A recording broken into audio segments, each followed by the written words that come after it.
Ooh, nice one. As a Scrum Master, what 3 books would I recommend you to understand product ownership better? Okay, well, I've got 2. I'm thinking of the 3rd. Let's start with those 2. Number 1, Strategize by Roman Pickler.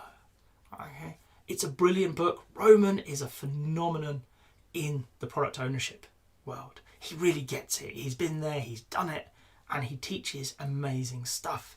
This book, Strategize, is a distillation of his many years of experience into how a product owner should do that day-to-day business.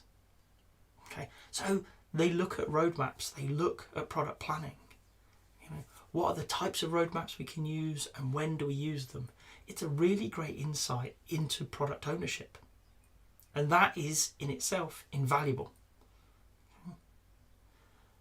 But also, I want you to have a think about the value proposition canvas, okay, by Alex Osterwalder.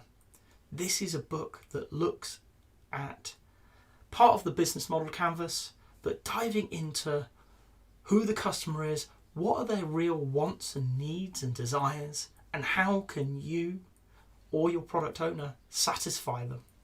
So broadly, the canvas is split into 2. The customer profile and the value map. The customer profile is where we're looking at what are the jobs that your customer is trying to get done, that particular customer. We create many customer profiles and value propositions as we go. But this customer that we're talking about today, what's the job they're trying to get done? Okay. The one that I often teach is you're creating an app for cinema booking and I'm your customer. Okay. But I'm your customer as a consultant out on the road. So what's the job I'm trying to get done by going to the cinema? Well, I'm trying to buy a ticket, I'm trying to find a film, I'm trying to find a cinema near me. I probably want to book a seat. I might want to spend a fortune on popcorn. But the thing that I'm actually trying to do is waste some time in an evening when I'm away from my family. I've got nowhere to work on, and I'm just stood there thinking, I've done Netflix, been in lockdown for 2 years, there's not a lot left there. I'll go watch a film.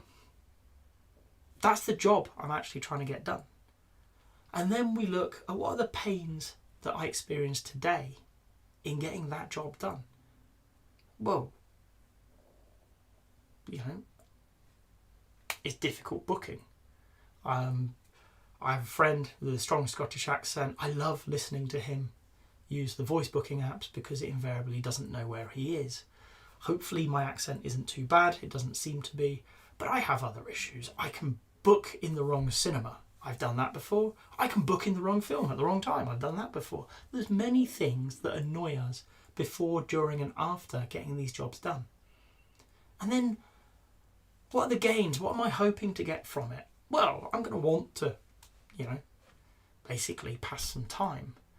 But also I want to have a bit of fun. I want to be entertained in some way. Maybe I want to go and see a comedy or an action film. I'm not really one for horror films, but some people are. Great, good for them.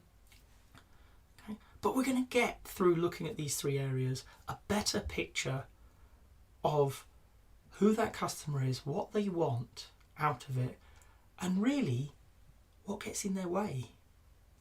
And then we switch over to the value map. We look at what are the products and services we can bundle together, and what are the features that we can bundle into those products and services to help us tackle those jobs to be done, directly tackling the pains and gains. They're called pain relievers and gain creators for a reason. And what we're looking for is, can we satisfy enough of the pains while hitting enough of the gains and exceeding what people have today for somebody to consider this a compelling value proposition? The value proposition canvas wraps that all together very nicely. It's a brilliant tool for product owners, and it's one that I strongly recommend Scrum Masters get their head around to really support their product owner. And the last one, And all of that was really while my brain was working on the last one, user story mapping. And Jeff's surname has gone right out of my mind, and I'm sure it'll pop back, but I won't be talking on a video when it does. So, user story mapping. Brilliant book that distills down the tool, user story mapping, the technique. Okay, what we're looking at is a very simple thing to understand how somebody is going to use your product. What are the steps they're going to go through? Why are they going to go through them? Okay, so we have goals, we have activities, and we have tasks. You know, what's the goal that you're trying to achieve? Why are they doing this thing? You know, it may be that they're searching for a film. Great. So the goal is search. What are they looking for? Well, they're searching by, they're searching for the film, or they're searching for the location. Well, great. Under that, we might have search by genre, search by age rating, search by review. These are all the tasks that we can do to search for the type of film, for the right film. Okay. Jeff's book, Jeff Patton, that was it. It did come back to me. Brilliant.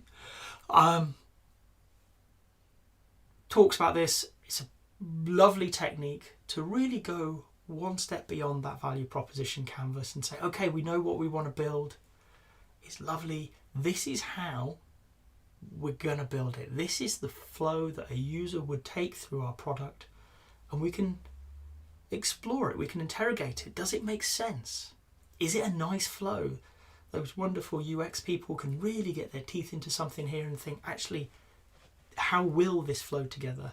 Does this order make sense, or does that order make sense? And as a team, you can really think about, how do we build this, and how do we tackle the problem? How do we break it down so that you can get something pretty simple out quickly to start getting real feedback, not only on individual parts of your product, but a coherent product for people to get using. So, it took me a minute to think of the third one, but there's 3 books for you. Strategize by Roman Pichler,